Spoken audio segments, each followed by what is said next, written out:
All right, welcome back to the channel, everyone. Hope you guys are having a great rest of your day, start your day, whatever time it may be. And for this video, I got a question for y'all, man.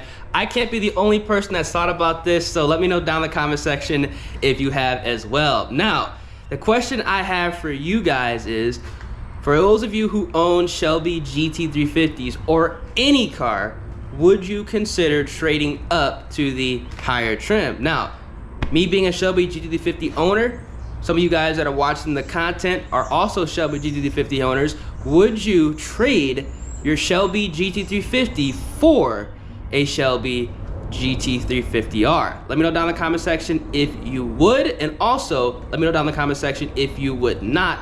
Obviously, if the right car came your way for the right price and obviously the spec that you want. All right, let's go ahead and get a cold start. I'm trying to beat this rain.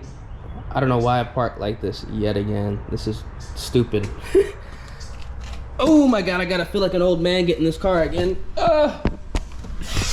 Whew. Jesus. If I had like real bucket seats in this car, like the ones I have in the 99, this would be terrible to get in here. But let's get a cold start. 3, 2, 1.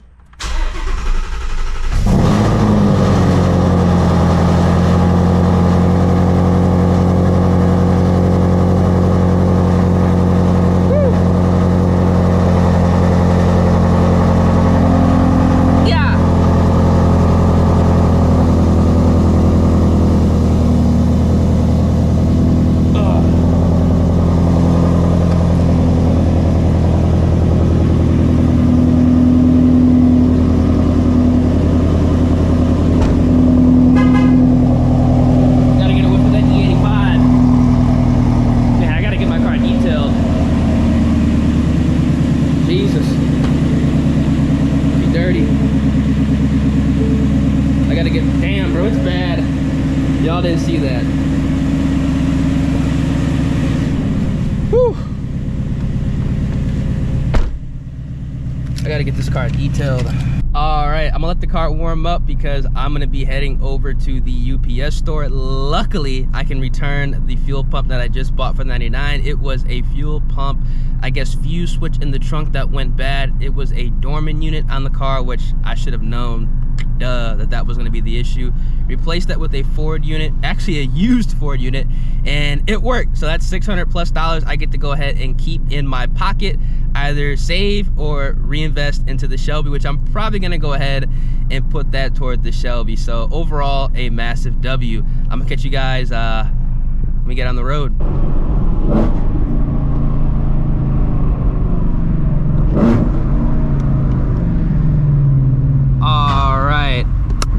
We're on the road. I'd be lying if I didn't tell you guys I stalled the car pulling away from my garage. I'm telling you guys, every time that I go from driving the New Edge for a couple days to this car, I stall it. It's just because the clutch feel, everything is so different. This is such a light pedal feel, which I do like. I'm not gonna lie, I do like. I know some people can't stand the light pedal feel, which we will go ahead and talk about in this video as well.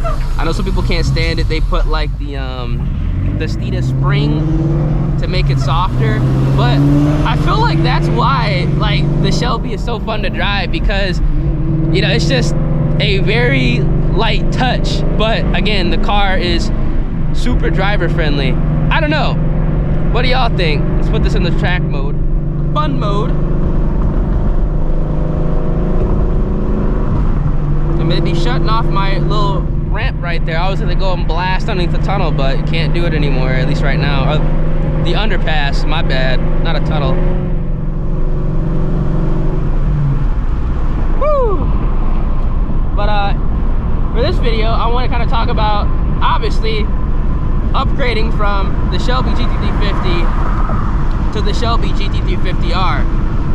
Is that something that you guys would potentially do? Because I'm not gonna lie, I've actually thought about doing it. Obviously not now, because you have to find the right Shelby GT350R. You just can't jump into any Shelby GT350R. Well, technically you can, because it is a GT350R, but when you are buying a car like that, that is so special, you know, a piece of American history, if you will, which in all reality it is a piece of American history because it's not being made anymore. At least not right now. Who knows? They might go ahead and bring it back for the S650, which would be pretty interesting if they did. That would be pretty dope. I feel like people would be upset. I feel like people would be upset if they decide to bring the Shelby GT350 back for the S650, just because there's a lot of S650 hate right now for whatever reason. I don't know why. A lot of people don't like them. I personally think I like them. I like them, man. I like them. I think they're gonna be definitely worth it. Give it a couple years, trust me. Everybody's gonna be talking about the S650. I'm gonna go ahead and roll my window up just because we got a little bit of wind here. But if I was to go ahead and trade in my Shelby GT350 for a GT350R, I would 100% take off everything that was on this car. I'm talking about the headers. I'd take off, obviously, the tune. I'd take off the tires. Depending on the wheels that I have on the car at the time, I'd take the wheels for sure, put the stocks back on. With it being boosted, around that time, you know, this car will be boosted. I'd obviously take the supercharger or the turbo kit, whatever, you know, route I decide to go, which I'm pretty sure, 99% sure it's gonna be a supercharger. I'd take that off the car and I'd put it all back on the Shelby GT350R model. Now, I know a lot of people, you know, I would piss off Shelby purists to the extreme, because quite literally within a week of me having the car, it'd be right back to where, you know, this car would be, which, you know, I know some people would be upset. I'd make my couple videos with the R model stock, you know, just comparing it to this car when it was stock, just so I can go ahead and see if there is a difference, which I know there is going to be a difference because of the suspension changes as well as the lighter wheels. Obviously, you know, depending on the wheels that I decide to put on this car, there is going to be a noticeable difference. I just want to go ahead and find out for myself and feel it for myself.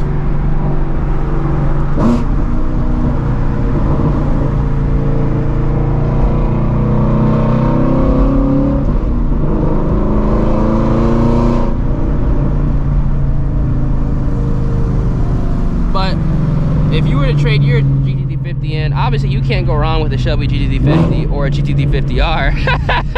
I mean, you really can't go wrong, let's be honest.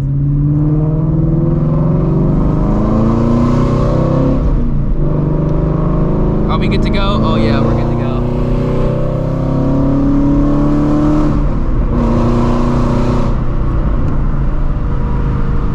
What R spec would you want?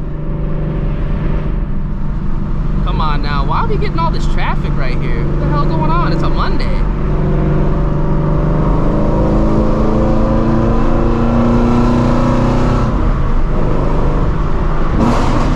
Oh my God, that was nasty.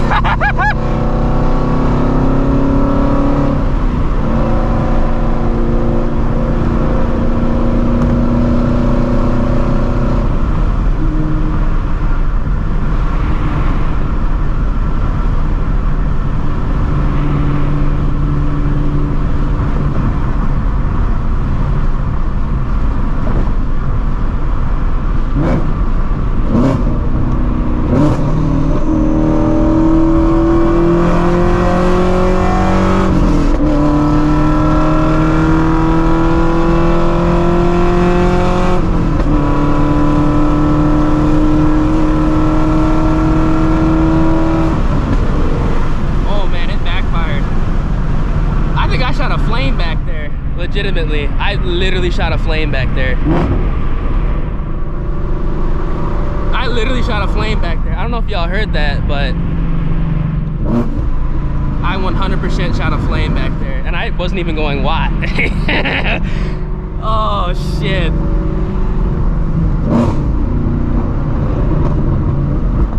She backfiring.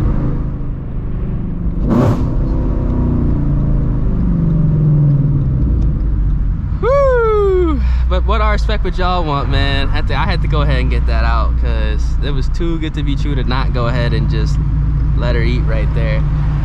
I'd probably want to go ahead and get like, oh man. See, part of me wants to get black because I feel like a black GT350R would be tough, but I don't think I want to go ahead and have to deal with the maintenance on keeping a black car clean. Because the 99, I mean, look, the paint on the 99 is already bad. I mean, it's not terrible, but, you know, it's not something that you're going to lose sleep over if, you know, it gets wet. You know what I'm saying? I wouldn't want to have to deal with that with this car. So I think I'd probably get, like, white.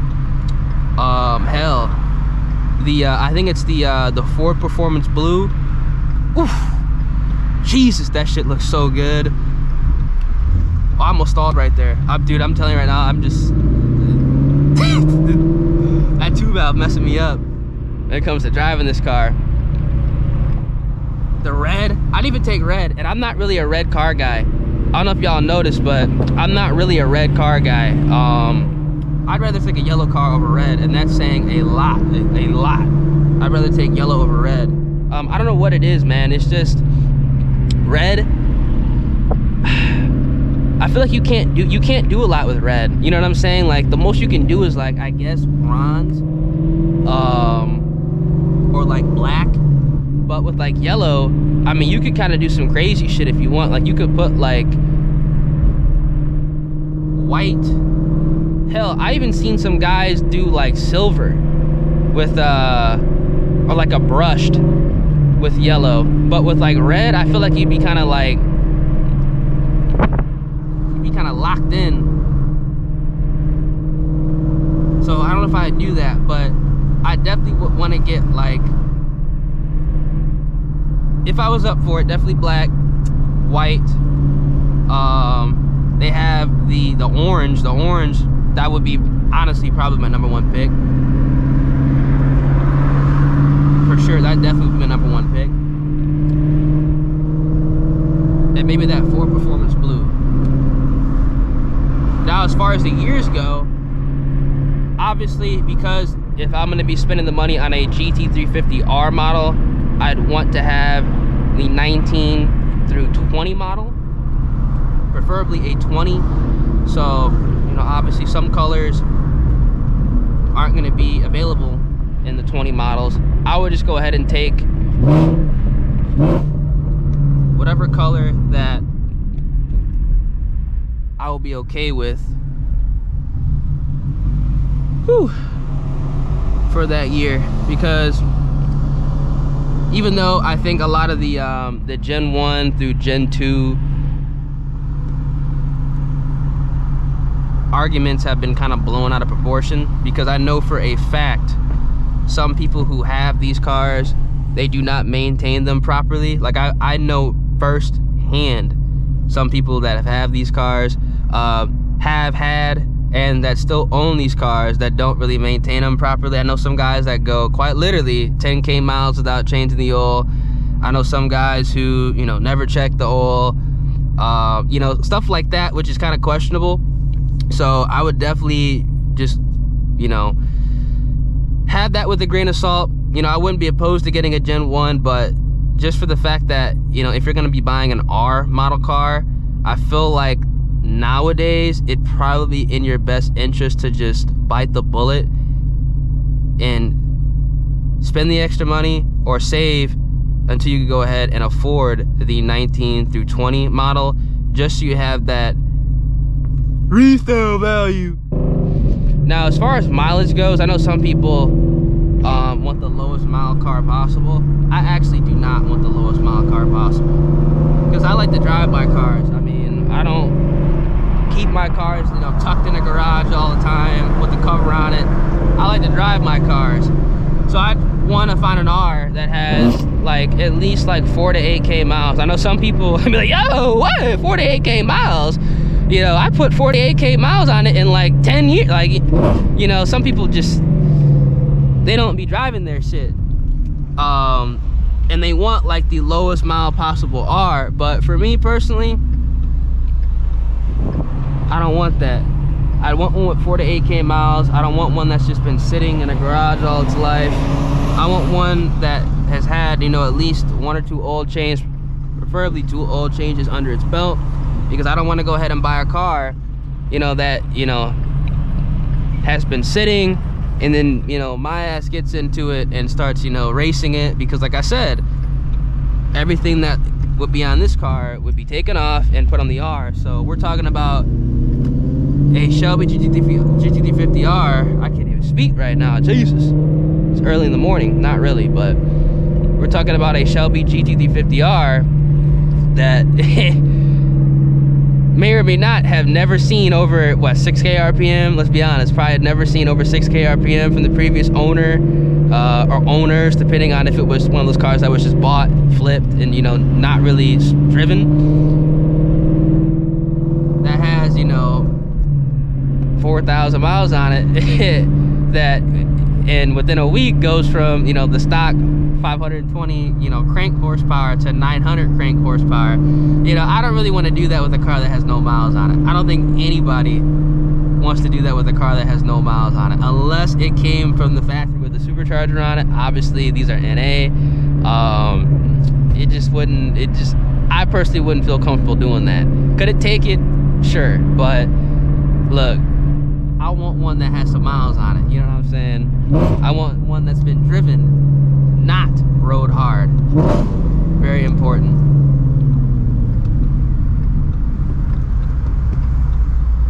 But let me know down in the comments. Oh, look at that doggy. I've been wanting to adopt a dog so bad. Let me know down in the comment section what y'all would do if you were considering upgrading to a GT350R. Because I have like a very, very precise list of needs and wants when it comes to those cars. Because you gotta be careful, you really do. Because it's a race car. Race car. But in all reality, it kinda is. You know what I'm saying? It's a race engine.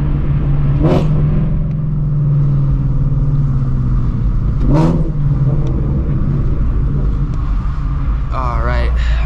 I went this way because, well, actually I didn't make another stop, but I went this way because I don't want to be dealing with, you know, a lot of traffic. Or I thought. So yeah, I'm gonna catch up with you guys when I get closer to my destination. Because we just hit traffic. Ah! Let's see if he hits this turn right. The last truck I saw jumped that hoe. Ah, he did it. Hell yeah, good shit. The last truck I saw jumped over the curb. You just saw the thing go. I was like, oh shit. Got a CTSV right here.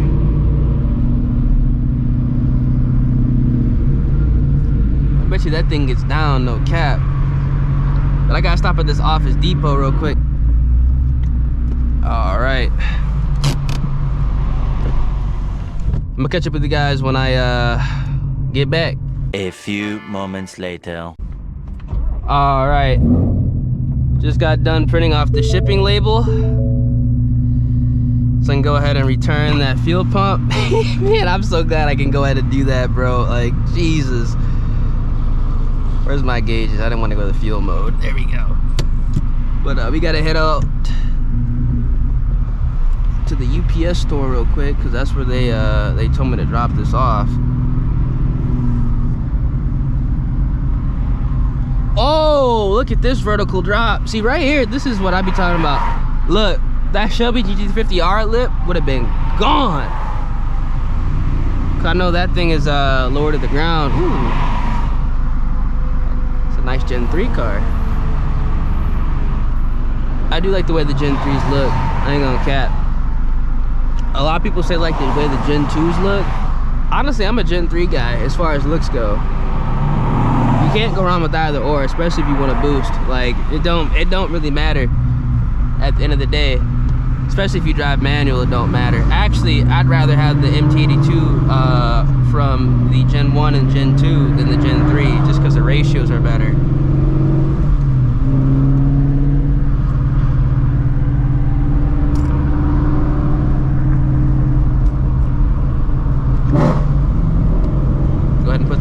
back into the shit. That car had a crazy ass tire on it.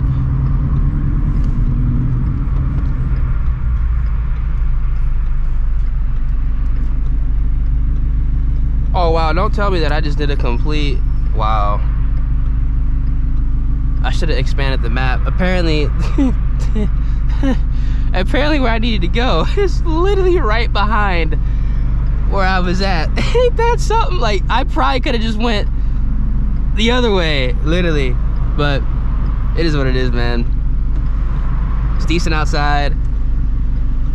It's funny because like, it was just sunny, beautiful yesterday, and then where are these clouds coming from?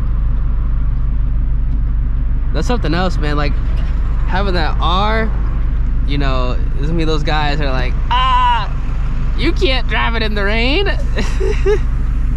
What are you doing? There's clouds outside.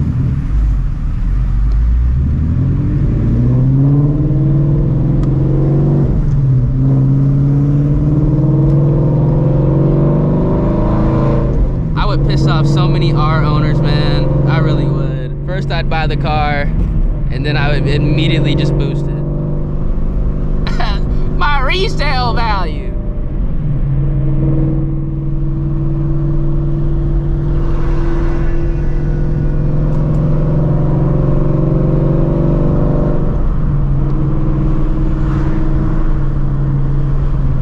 Spoken like a true Cobra. My resale value. Which obviously is kind of important if we're talking about like a $70,000 plus car. You know, then you really want to be thinking about the resale value. If you don't really plan on keeping it that long, or you don't really plan on modifying it, then obviously, if you don't really plan on... See, the thing is, the funny thing is, I feel like people who care about the resale value of their cars don't really plan on really truly enjoying them. Because you'll see like the dudes that have like the Porsche GT3 RS's, you know, the guys that have the 720S's, those motherfuckers be modifying the hell out their cars. Like those 720S dudes, like you'd be hard pressed to find one that's actually stock out here. Like they're either on upgraded turbos, MS109 fuel, you know what I'm saying? It's crazy, like the difference between just like the mindset of the owners. I mean, both, you know, specialty car, rare cars, but those McLaren guys, they don't care. Those Porsche guys, they'll take their car, you know, from the dealership right to the track, you know, beating it up, you know what I'm saying? How the car should be intended to be used. But then we'll have Shelby owners who just buy them and then just keep them in the garage. They might take them out, you know, once a month to a car show. You know what I'm saying? Make sure to have a plaque that says 100% stock. Oh shit. Then there'll be my ass, dude. Supercharger on the hood, TVM brakes. I wouldn't care. Alright, so I'm in the parking lot, and this is probably the most unforgiving parking lot I've ever been into. I just downshifted into first gear just for the fact that I gotta get through this shit. I saw a bunch of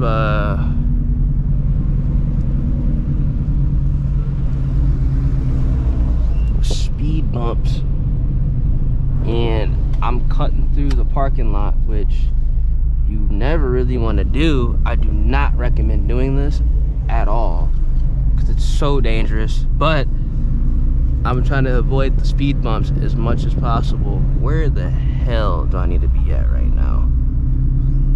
I think down the line.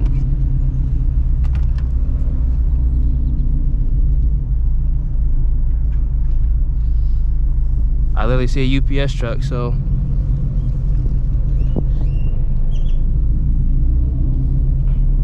and there's a constable.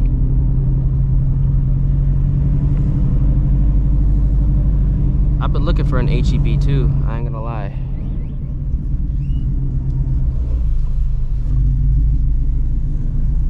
Oh, I am not hitting that speed bump. But I see where I need to go. See? If I had an R car, whoo!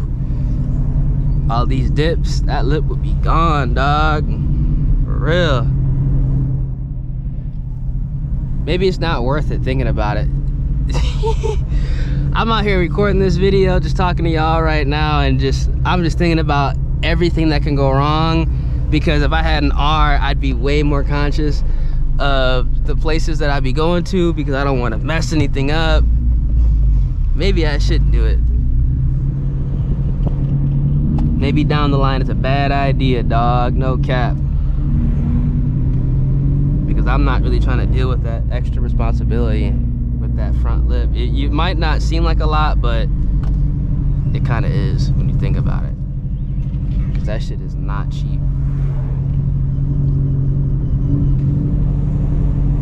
There we go, there's the store. About to go right here.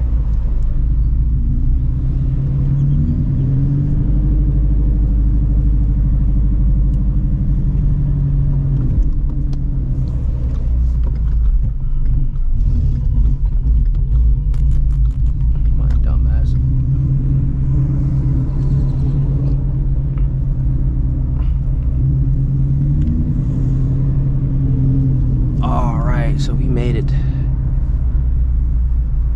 Jesus, dude, it's like driving through a minefield. Whew. All right, let's go ahead and get the deed done. A few moments later. All right, dropped off the box, about to get my money back. Let's get out of this minefield, man. Whew. Tires are at 28, 29 PSI. I guess I don't need tires. That's also a huge W. Definitely was the cold, the bipolar weather out here in Texas. Starting to get nice now. It's like 76, 80 degrees. Just like that, man. Back in business. This is the weather I like. Cannot stand that 40-degree weather no more, man. Cannot stand it.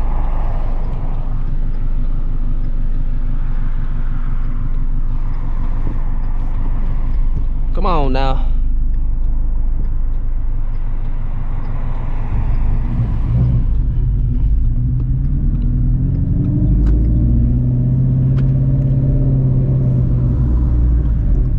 Whew. Just all this traffic though, dude. It's a Monday.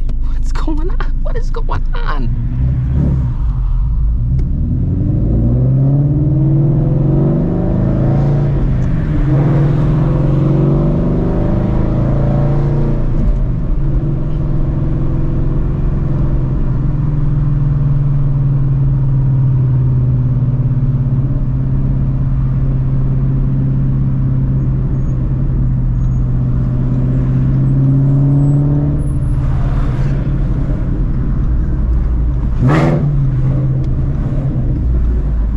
Off this road.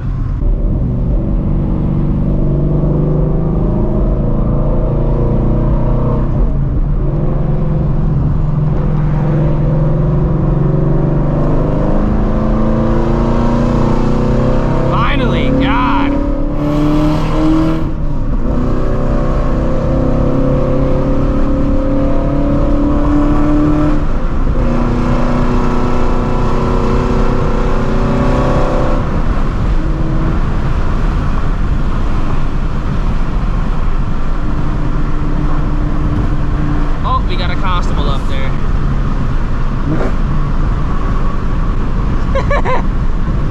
We got a cop right there. Let me not go ahead and do a 1, 2, 3. Hell nah. I know those trucks got 360 radar on them.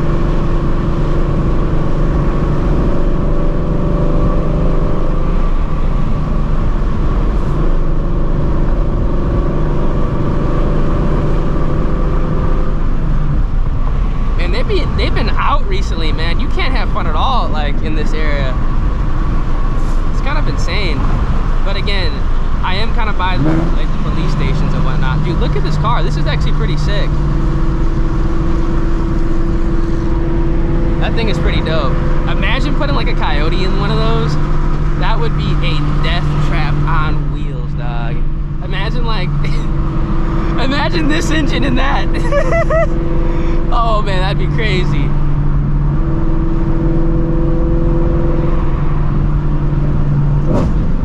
You'd be like spinning 6th gear, it'd be ridiculous.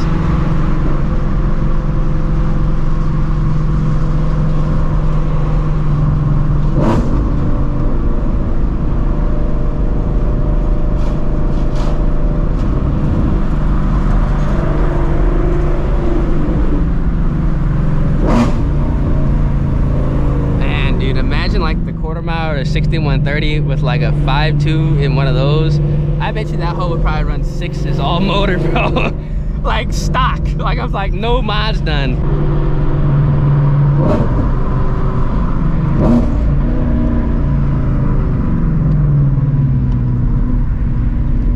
Woo!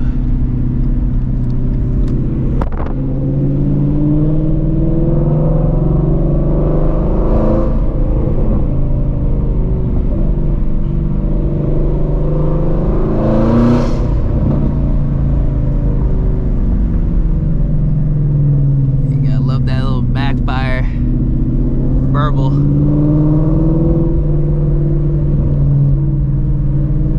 Think about it now, the 2-valve, well actually it doesn't do that because there's no exhaust. If I had like attacks, I bet you that thing would be going like nuts with the backfire. Be literally probably be going crazy if I had exhaust on that car. But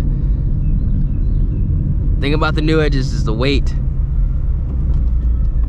And I mean, those things sound good without an exhaust. That's the nice thing about those 2 valves. Like, you don't even need an exhaust for them to sound good.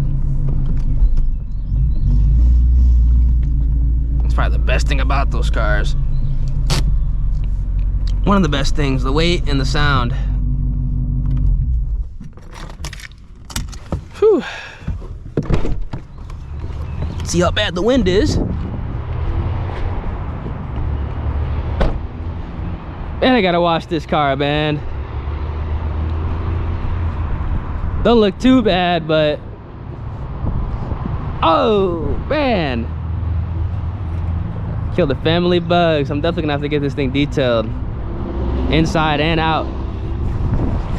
But hope you guys enjoyed the video today. I wanted to go ahead and just jump on the mic and talk with you guys with the Shelby. Let me know in the comment section if you would trade your GT350 for a GT350R. Thinking about it now, I don't know. It'd probably be a bad idea just because I'd be too conscientious of shit, you know what I'm saying?